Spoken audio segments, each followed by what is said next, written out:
Good morning to all. पुनः आप लोगों का स्वागत है द पीसीपीसी चैनल से। मैं पुनः आप लोगों को कई दिन बाद ये एक वीडियो लेके आ रहा हूँ जो ग्रामर से रिलेटेड है। ठीक है। तो ग्रामर में खासकर देखा जाता है कि कुछ ऐसे उसका सेक्शंस है जो बार बार उसी से क्वेश्चन आता है। ठीक है ना। क्योंकि कुछ ऐसा सेक्शन है जो हर एग्जाम में अगर देखा जाए कोई भी कंपटीशन का एग्जाम हो तो उस सेक्शन से क्वेश्चन आता ही आता है। जैसे आप प्रीपोजिशन की बात करें, वो सब्जेक्ट वर्ब एग्रीमेंट हो या एक्टिव पैसिव हो, हर एग्जाम में 2-4 क्वेश्चन रहता ही रहता है। अगर किसी में 10 क्वेश्चन भी पूछना है किसी एग्जाम में, तो उसमें भी आपको एक्टिव पैसिव से 1-2 क्वेश्चन रहता ही है। तो खासकर क्या होता है कि हम शुरू में पढ़ते हैं और कॉन्सेप्ट वाइज नहीं पढ़ते हैं या हमें पूरा जानकारी नहीं रहता है, तो उसमें क्वेश्चन गलती हो जाता है या हम नहीं समझ पाते हैं। उस चीज को दूर करने के लिए हमने क्या किया है कि लेक्चर 1 लेक्चर 2 इस टाइप से बनाया है कि हम बेसिकली चीज जो है इंग्लिश ग्रामर में और खासकर जो एक्टिव पैसिव वॉइस है उसको दूर करने का कोशिश किए हैं कि हम पहले जो बेसिक जानकारी है उसको देंगे जो टेंस से रिलेटेड है। उसके बाद जो टेंस से अलग है जो बार बार कंपटीशन में आ रहा है वो सारे चीजों को देखेंगे। तो चलते हैं हम जो बेसिक चीज है एक्टिव टू पैसिव का उसको समझते हैं। ठीक है। तो आते हैं उस चीज को, यानी कि हमको अभी पढ़ना क्या है। तो एक्टिव टू पैसिव जो वॉइस होता है, एक्टिव से हम पैसिव कैसे बनाएंगे। देखिए आजकल क्या होता है ना कि दो तरह का क्वेश्चन आता है। जनरली पहले क्या था कि एक्टिव से पैसिव देता था। अब क्या करता है कि पैसिव दिया हुआ रहता है और उसको कहता है एक्टिव में लाने के लिए। लेकिन जब हम एक्टिव टू पैसिव जानते हैं तो पैसिव से भी एक्टिव आसानी से ला सकते हैं। ठीक है। जानकारी अगर है तो हमें क्वेश्चन जिस तरह से दे, एक्टिव से पैसिव दे या पैसिव से एक्टिव दे, आसानी से बना लेंगे। तो आते हैं, ये सारे कंपटीशन के लिए है, जो भी कंपटीशन का एग्जाम होता है। अगर मान लीजिए बिहार पुलिस है, उसमें भी अगर 10 नंबर का क्वेश्चन दिया जाता है तो उसमें भी आपको ग्रामर से क्वेश्चन रहेगा, तो 1 से 2 नंबर एक्टिव टू पैसिव रहेगा ही रहेगा। ठीक है। अगर आप और एग्जाम का देखें जो डीएलएड हो बीएड हो जो जिसमें एंट्रेंस होता है उसमें भी क्वेश्चन आता है तो एक्टिव पैसिव रहेगा। और सारा कंपटीशन का एग्जाम है उसमें आप देखें बीपीएससी इवन देते हैं आप, जो वो टियर 1 हो 2 हो 3 हो जिसमें लैंग्वेज आता है तो इंग्लिश का ग्रामर टच करेगा तो एक्टिव पैसिव रहेगा ही रहेगा। उस दृष्टिकोण से, या आप अगर स्टूडेंट है 10th बोर्ड का है या 12th बोर्ड का है, तो आपके लिए भी ये बेहतर होगा। तो चलते हैं देखते हैं। ठीक है। क्वेश्चन पढ़ाते हैं, कॉन्सेप्ट पढ़ाते हैं, इसको समझते हैं। ठीक है। तो कहा गया है active to passive of simple present tense, यानी कि सबसे पहले जो हम पढ़ते हैं सिंपल प्रेजेंट उसका हम एक्टिव पैसिव। देखिए सिंपल प्रेजेंट में आप जानते हैं कि जो काम वर्तमान समय में होता है लेकिन रुक रुक कर होता है, लगातार नहीं। अगर जैसे कोई बोलेगा मैं खा रहा हूँ तो वो सिंपल में नहीं है, कंटिन्यूअस में। लेकिन अब कोई बोलता है कि मैं पढ़ता हूँ जाता हूँ आता हूँ, जो डेली के आदत से रिलेटेड होता है, हैबिचुअल होता है, हम सुबह में टहलते हैं इस तरह से। लेकिन लोग जो पढ़ाते हैं वो बताते हैं कि क्रिया के अंत में ता लगा हुआ हो, टी लगा हुआ हो, ते लगा हुआ हो, यानी जाते हैं जाती है।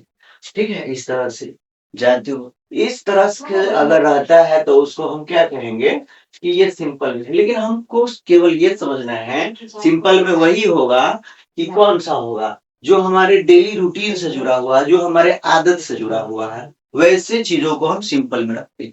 ठीक है। तो आते हैं, इसको हम हिंदी बीच बीच में करते रहेंगे जिससे आपको समझने में आसानी होगी। तो पहले हम किसका देखते हैं, structure of active voice. Active voice के स्ट्रक्चर को समझते हैं। सिंपल प्रेजेंट रहेगा तो देखिए बेसिकली जानकारी जो अगर हम वॉइस पढ़ते हैं, ठीक है, तो बेसिकली जानकारी हमको टेंस का तो होना ही चाहिए। अगर टेंस का जानकारी नहीं है तो एक्टिव पैसिव बनाना थोड़ा मुश्किल होगा क्योंकि हम समझ नहीं पाएंगे। लेकिन अभी हम कॉन्सेप्ट देंगे जिससे हम टेंस का थोड़ा बहुत भी जानकारी है हमारे पास, अगर 25% भी जानकारी है तो आसानी से हम क्वेश्चन को टच कर लेंगे, आसानी से क्वेश्चन को हम बना सकते हैं। ठीक है।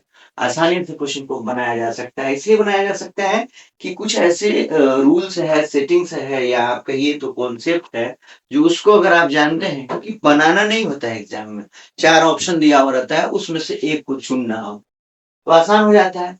तो चलते हैं देखते हैं इस जो एक्टिव का जो स्ट्रक्चर है वो क्या है, बनावट क्या है उसका। तो देखिए सबसे पहले सब्जेक्ट रहेगा, और वर्ब जब आएगा तो V1 भी हो सकता है या V5 भी हो सकता है। V1 कहने का मतलब है वर्ब का पहला रूप, बेसिक रूप, और V5 कहने का मतलब है वर्ब का पांचवा रूप। ठीक है, आप जानते हैं कि वर्ब को 5 रूपों में बांटा जा सकता है। ठीक है, V1, V2, V3, V4, V5 करके, इतना तो जानकारी होगा ही। लास्ट में ऑब्जेक्ट आएगा या अदर वर्ड हो सकता है। चलते हैं, देखते हैं इसमें क्या लिखा हुआ है।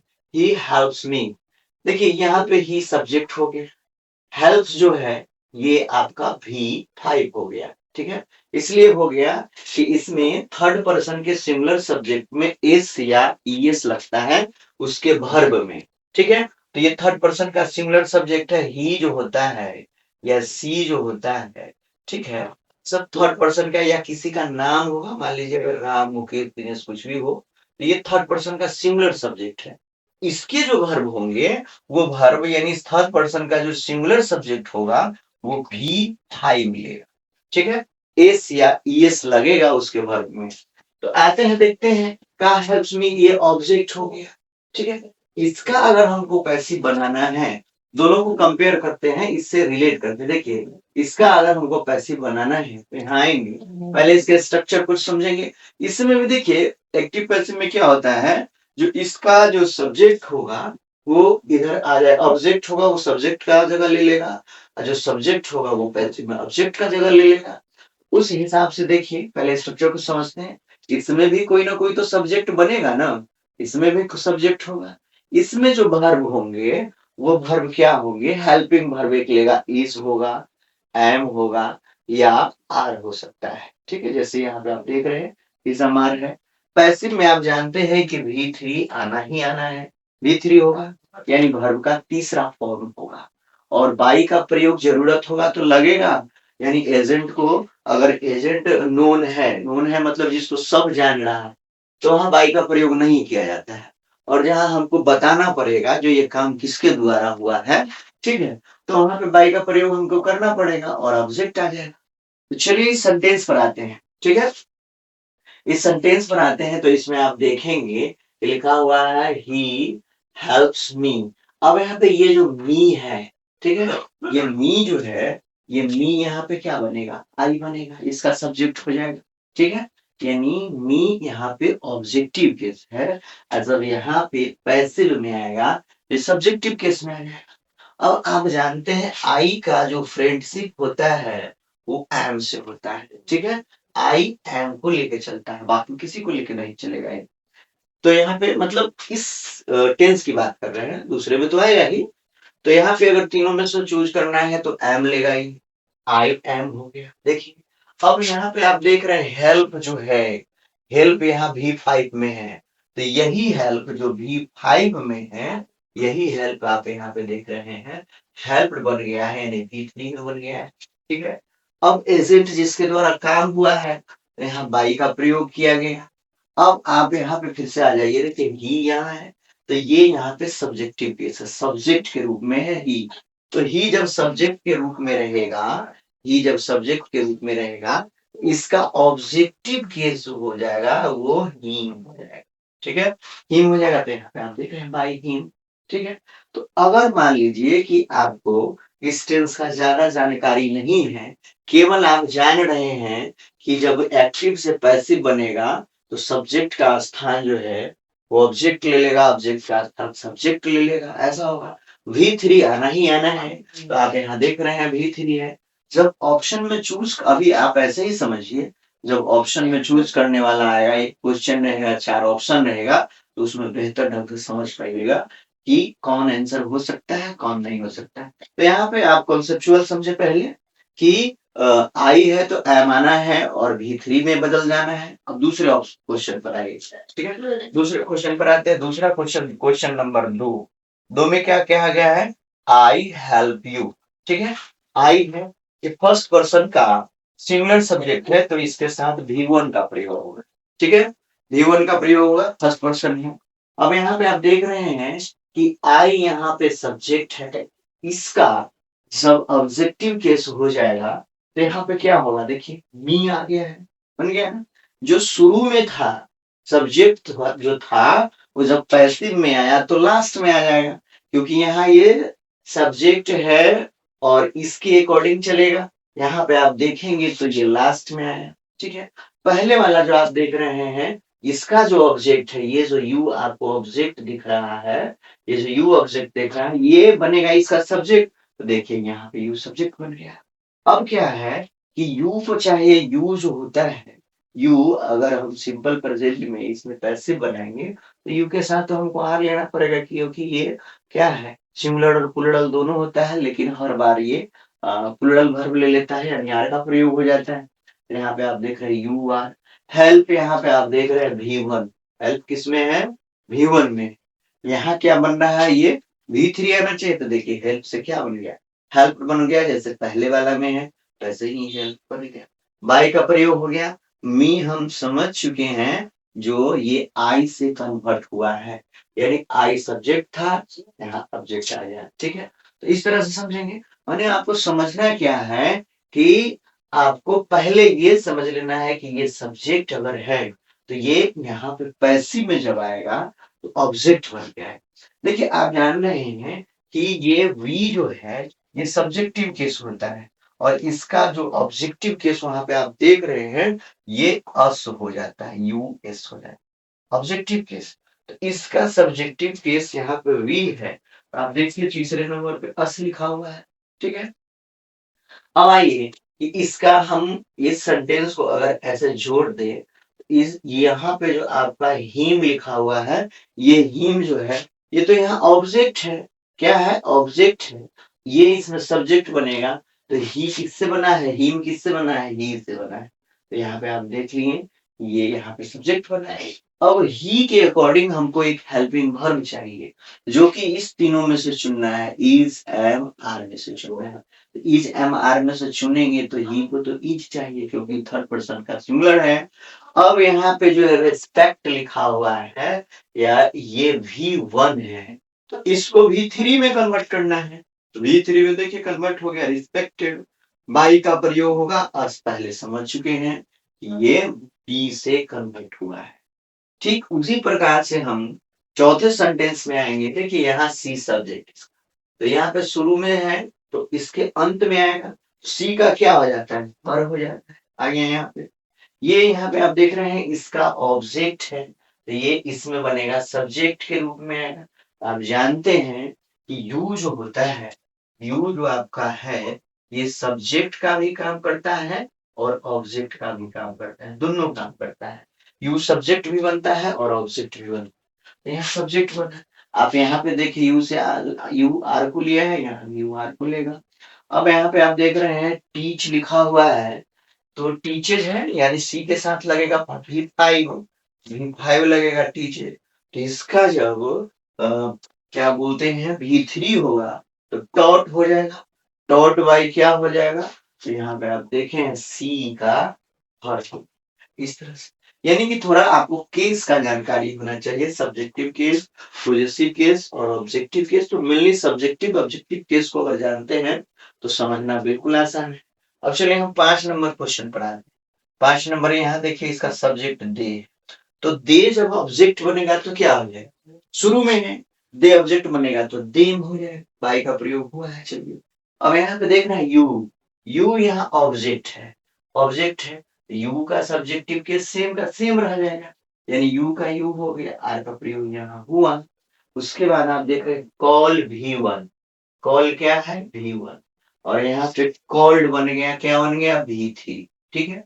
तो आप जानिए एक्टिव से जब पैसिव में आता है ना, तो एक एक्स्ट्रा वर्ब आता है। एक्स्ट्रा वर्ब कहने का मतलब है, अगर आप ऐसे भी काउंट करिएगा तो देखिएगा कि इसमें आप देख रहे हैं कि I subject, help verb, you object, दो यहाँ एक ही वर्ब है। इसी का आप अगर 2 नंबर में यहाँ पे आएंगे तो देखिएगा कि एक वर्ब आया एक्स्ट्रा में, आर का प्रयोग हो गया।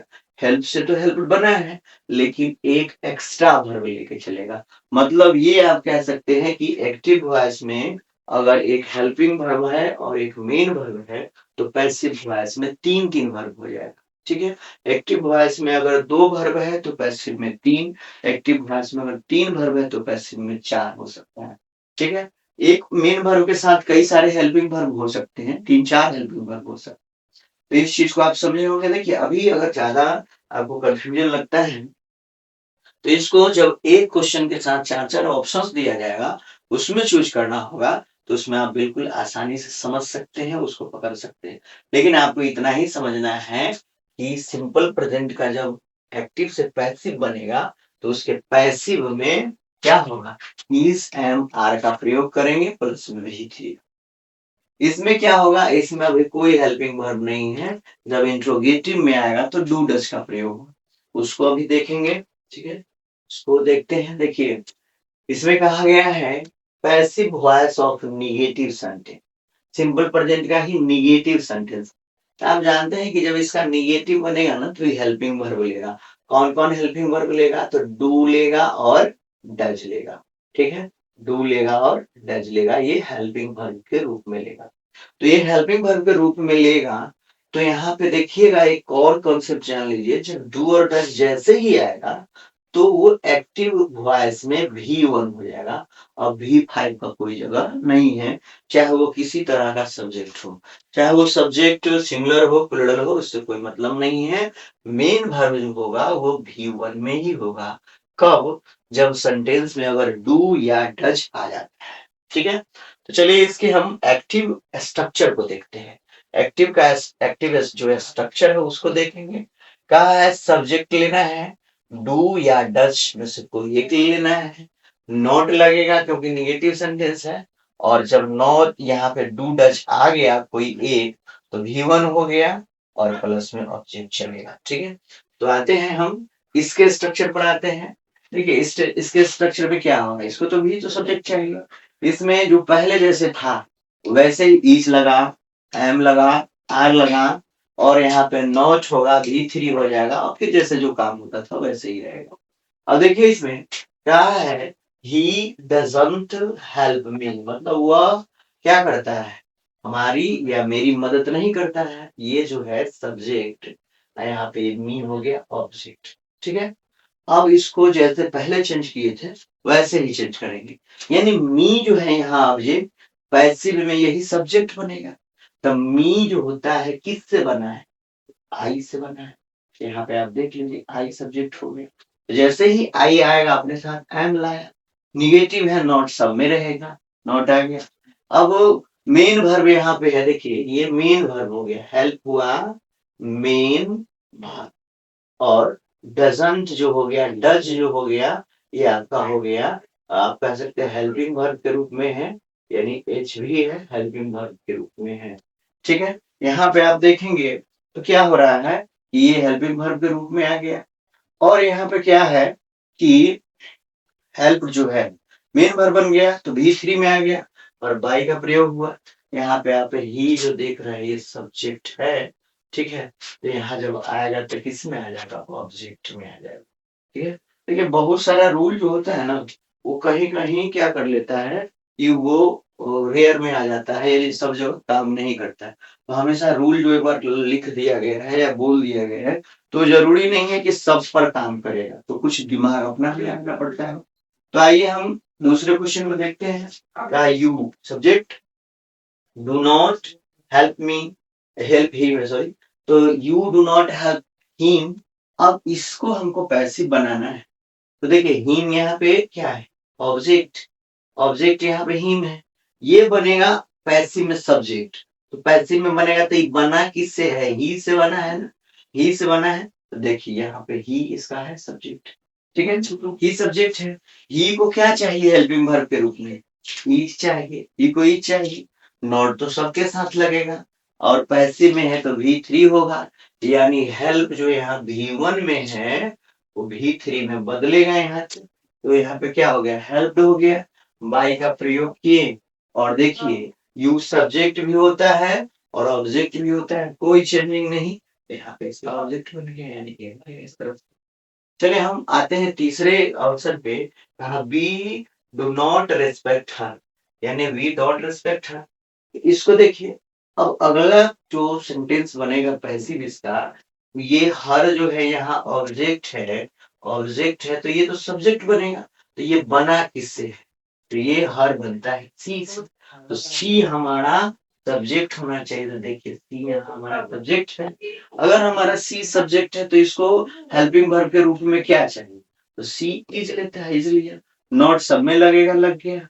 रिस्पेक्ट यहाँ पे V1 में है, इसको V3 में चेंज कर देना है, कर दिए बाय। और देखिए बी जो होता है ये सब्जेक्ट में है तो इसका ऑब्जेक्टिव केस क्या होता है, इसका ऑब्जेक्टिव केस असो। ठीक है। उसी तरह से चौथे नंबर पर आते हैं। चौथा नंबर पर देखिएगा दे लिखा हुआ है, दे डोंट कॉल मी। तो मी यह है ऑब्जेक्ट, ये बनेगा अगला का सब्जेक्ट। ये बना किससे है, आई से, तो अगला में आई। देखिए यहाँ सब्जेक्ट में आई, आई को एम चाहिए, नोट चलेगा। और कॉल बदलेगा किस में, कॉल्ड में V3 हो गया बाय। दे जो होता है ये सब्जेक्टिव केस है अगर, तो इसका ऑब्जेक्टिव केस दे। ठीक है, ये तो थोड़ा जानकारी रहना चाहिए, है ना। अब इसको हम आगे देखते हैं। ठीक है, एक मिनट।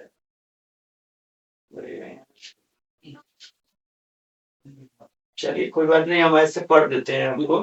ठीक है, चलिए क्वेश्चन हम 5 नंबर देखते हैं। कहा है राम, ठीक है, डजंट फीड मी। फीड माने खिलाना होता है, यानी राम हमें नहीं खिलाया है। ठीक है, इसका अब देखिए मी है, ऑब्जेक्ट है ये। अभी जैसे ही सब्जेक्ट बनेगा तो ये बना किससे है, तो आई से बना है। आई को एम चाहिए, ले लिया, नोट लगेगा, लग गया। फीड जो होता है ना, ये V1 होता है, जब ये तीसरे रूप में आता है तो एक ई गायब हो जाता है, फेड हो जाता है बाई। अब देखिए नाम है, तो नाम जैसे राम अगर है या किसी भी व्यक्ति का नाम है तो सब्जेक्ट और ऑब्जेक्ट दोनों बन सकता है। नेम जो होता है ना, सब्जेक्टिव केस भी होता है और ऑब्जेक्टिव केस होता है। उसका जब हम प्रोनाउन लेंगे, इसका प्रोनाउन लेंगे तब ना ही लिखेंगे, लेकिन हमको तो यहाँ प्रोनाउन की जरूरत है नहीं, ऑब्जेक्ट का जरूरत है, तो सेम नाम यहाँ पे आ जाएगा। ठीक है, तो इसमें हम जो कह सकते हैं कि जो निगेटिव सेंटेंस था, तो निगेटिव सेंटेंस में हुआ क्या हमारे पास, तो अगर आप सिंपल प्रेजेंट का जो अफर्मेटिव सेंटेंस था उससे कंपेयर करेंगे तो केवल हमको क्या करना पड़ा, इसमें सारा प्रक्रिया सेम है, केवल देखिएगा तो नॉट आया। पैसिव एक्टिव में देखिएगा तो इसमें भी थोड़ा सा चेंजिंग आया है कि डू और डज आ गया है, और जो V1 और या V5 लगता था कि V5 कैंसिल हो जाएगा, केवल V1 लगेगा। ठीक है, केवल क्या लग जाएगा, V1 लगेगा। चलिए इसको समझ गए होंगे, आगे देखते हैं हम। आगे आते हैं तो कहा है कि active to passive voice of interrogative sentence. Interrogative sentence इसमें क्वेश्चन पूछा जाता है। ठीक है, तो इंट्रोगेटिव देखिए ये आप ज्यादातर जनरली बुक में देखिएगा ना, तो केवल अफर्मेटिव का बनाता है। एक्टिव पैसिव जो होता है ना, जनरली अफर्मेटिव का बना देता है, हो सकता है तो निगेटिव का बना देता है। लेकिन ये जो इंट्रोगेटिव है या WH सेंटेंस है वो सब ज्यादातर नहीं बनाता है। लेकिन अब ज्यादातर क्वेश्चन इधर से आने लगा है, सिंपल वाला छोड़ देता है और इस तरह का क्वेश्चन पूछता है। तो देखते हैं इसमें कहा है कि सिंपल प्रेजेंट का कौन सा चेन, कौन सा भाग है उसका, तो इंट्रोगेटिव। तो इंट्रोगेटिव वाले में देखिए क्या लिखा हुआ है, स्ट्रक्चर ऑफ एक्टिव वॉइस। तो एक्टिव वॉइस का स्ट्रक्चर क्या है, तो देखिए पहले डू आ सकता है या डज आ सकता है, उसके बाद सब्जेक्ट होगा और वर्ब का, जब जैसे पहले ने हमने बताया है कि डू या डज जैसे ही एंट्री करेगा तो V1 ही आएगा, दूसरा कोई नहीं है ना, यानी V1 ही आएगा, दूसरा नहीं आ सकता है। और ऑब्जेक्ट वाला है, उस तरह से अगर हम एग्जाम्पल पर आते हैं, एग्जाम्पल को अगर हम उस तरह से देखते हैं, देखिए क्या है एग्जाम्पल में, क्या कहा है, डू यू हेल्प मी, यानी क्या तुम मेरी मदद करते हो। ठीक है, डू यू हेल्प मी। अब इसका जब हमको पैसिव बनाना है, ठीक, ये क्वेश्चन है तो ये क्वेश्चन की तरह ही रहेगा। तो जैसे यहाँ डू है और यहाँ पे यू है, आप देखिए क्या कि ये यू हेल्प मी लिखा हुआ है ना यहाँ, तो ये इसका सब्जेक्ट हो गया और ये इसका ऑब्जेक्ट। ठीक है, ये आप जान रहे हैं कि ये V1 है। ठीक है, और ये आपका क्या है, हेल्पिंग वर्ब है। तो आप क्या करिए कि पहले ये डिसाइड कर लीजिए कि हमको पैसिव में सब्जेक्ट के रूप में क्या लेना है। तो पैसिव में सब्जेक्ट के रूप में मी लेना है, मतलब मी से बनाना है, तो मी से क्या बनेगा, सब्जेक्ट के रूप में आएगा तो आई बनेगा, यानी कि आई होना चाहिए। ठीक है, तो यहाँ पे देखिए सब्जेक्ट के रूप में आई है, यहाँ आई है ना, आई है सब्जेक्ट के रूप में। और अब देखिए ये हम डू के जगह पर क्या चेंज करेंगे, तो यहाँ जो चेंजिंग होगा वो देखिए हेल्पिंग वर्ब किसके अनुसार बदलता है, तो हेल्पिंग वर्ब तो सब्जेक्ट के अकॉर्डिंग होता है। तो यहाँ पे देखिए आई के अकॉर्डिंग क्या हो गया, एम आ गया, तो यहाँ इसका काम खत्म, इसका काम खत्म हो गया, तो एम आई हो गया। आप देखते हैं अब ये वर्ब बच रहा है, तो ये वर्ब बच रहा है तो V3 में जाएगा, तो ये V3 में जाएगा, तो V3 में आप देख रहे हैं कि हेल्प हो गया। अब जैसे पहले काम करते थे वैसे ही सेम करना है, बाई का प्रयोग किए, और यहाँ पे आप देखिए ये सब्जेक्ट आप लोग देखे थे कि ये सब्जेक्ट था यू, तो यू तो सेम का सेम रह जाएगा, यहाँ देखिए यू सेम। अब यहाँ पे एक्टिव वॉइस हो या पैसिव वॉइस हो, जब इंटरोगेटिव सेंटेंस होगा तो दोनों में आपको क्वेश्चन मार्क देना। ठीक, अब देखिए क्योंकि कॉम्पिटिटिव एग्जाम में कभी कभी सेम लिखा हुआ रहता है, अब क्वेश्चन मार्क छोड़ दिया, अब हम क्वेश्चन मार्क पर ध्यान नहीं देते हैं, और जिसमें नहीं है उस पर टिक लगा दी तो गलत हुआ, केवल क्वेश्चन मार्क से गलत है। चलते हैं, आप दूसरा नंबर का देखते हैं। कहा does she call you, does she call you, आप फिर से क्या कीजिए, आप सब्जेक्ट ऑब्जेक्ट को देख लीजिए, तो ये सब्जेक्ट हो गया, सब्जेक्ट हो गया ये, और यहाँ पे यू क्या हो गया, ऑब्जेक्ट हो गया। ऑब्जेक्ट को इधर सब्जेक्ट के रूप में लेना है, तो यू का तो यू रह जाएगा, देखिए यू का यू सेम है, यू को क्या चाहिए आगे लगाइए, आर का प्रयोग कर दीजिए, बाकी सेम प्रोसेस, यानी इसमें कॉल लगाइए बाई, और देखिए सी सब्जेक्ट, तो जब सी यहाँ पे सब्जेक्ट है तो सी को क्या करेंगे, यहाँ पे लाएंगे ना हर बना के, यानी कि इसको क्या चाहिए, तो इसको चाहिए ऑब्जेक्टिव केस, ऑब्जेक्टिव केस वहां पे चला गया हर। ठीक है, अब थोड़ा सा इसको चलिए और देखते हैं, एक मिनट, चलिए आगे इसको हम समझते हैं, है ना, 3 नंबर क्वेश्चन को समझते हैं, 3 नंबर में क्या कहा गया है। चलिए देखते हैं।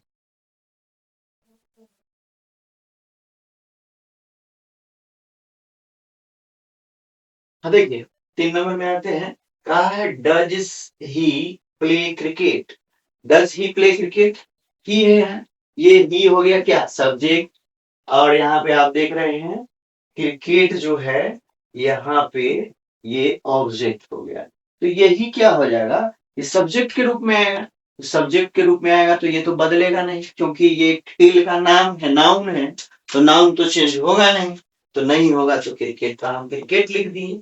क्रिकेट जानना है कि थर्ड पर्सन, थर्ड पर्सन को क्या चाहिए, ईज चाहिए, ईज ले लिया, प्ले से क्या बन जाएगा, प्लेट बन जाएगा, V3 बाई का प्रयोग हुआ। अब इसका सब्जेक्ट कौन था, सब्जेक्ट ही था, तो जब सब्जेक्ट ही तो इसी का ना हो जाएगा ही। ठीक है, इस तरह से हो गया ही। तो आप यहाँ पे अगर देखे, ठीक है, इस चीजों को जो हमने एक्टिव टू पैसिव अभी पढ़े, 3 जो इसका टर्म को देखे, यानी कि सिंपल प्रेजेंट का अफर्मेटिव सेंटेंस को देखे हैं, सिंपल प्रेजेंट का निगेटिव सेंटेंस को देखे हैं, और सिंपल प्रेजेंट का इंट्रोगेटिव सेंटेंस को देखे। अब अगला जो हमारा काम होगा, यानी अगला जो वीडियो इससे रिलेटेड होगा, उसमें हमको ऑब्जेक्टिव 10 से 15 क्वेश्चन, 10 से 15 क्वेश्चन क्या करना है, ऑब्जेक्टिव इसका लाना है, क्योंकि उसको जब आप बनाइएगा, ये जो जितना जो समझाया गया है वो सफल होगा, जब वो यानी सफल जिसको बोलते हैं, वो सफल कब होगा कि इसको हम 10-15 क्वेश्चन इस पर बनाएंगे, सेलेक्ट करेंगे, यानी 4 ऑप्शन डाला जाएगा तो ज्यादा अच्छा होगा, क्योंकि ये तो सब पढ़ाते हैं, सब जानते हैं, और कॉन्सेप्ट से बेहतर होगा कि जब हम ऑब्जेक्टिव क्वेश्चन को बनाएंगे तो ज्यादा बेहतर होगा। ठीक है, तो इस तरह से हम फिर दोबारा आते हैं इसके ऑब्जेक्टिव क्वेश्चन को लेकर, है ना, इसको देखिए, दोस्तों को शेयर कीजिए और चैनल को सब्सक्राइब कीजिए, द, ठीक है, पीसी, ठीक है, इसको सब्सक्राइब कीजिए ताकि जो भी वीडियो बनता है वही तो रेगुलर बन ही रहा है। ठीक है, हम नहीं ले रहे हैं लेकिन सर ले रहे हैं, बाकी जो हमारा जब भी रहेगा या इनका भी जो भी वीडियो रहेगा सब्सक्राइब रहेगा तो आपको अपडेट होते रहेगा, मिलते रहेगा। ठीक है, तो इसको देखिए, हम फिर मिलते हैं नेक्स्ट वीडियो का, यानी लेक्चर ये 1 था, अब हमको लेक्चर 2 लेके आना है इसका ऑब्जेक्टिव क्वेश्चन। ठीक है, चलिए ऑल द बेस्ट।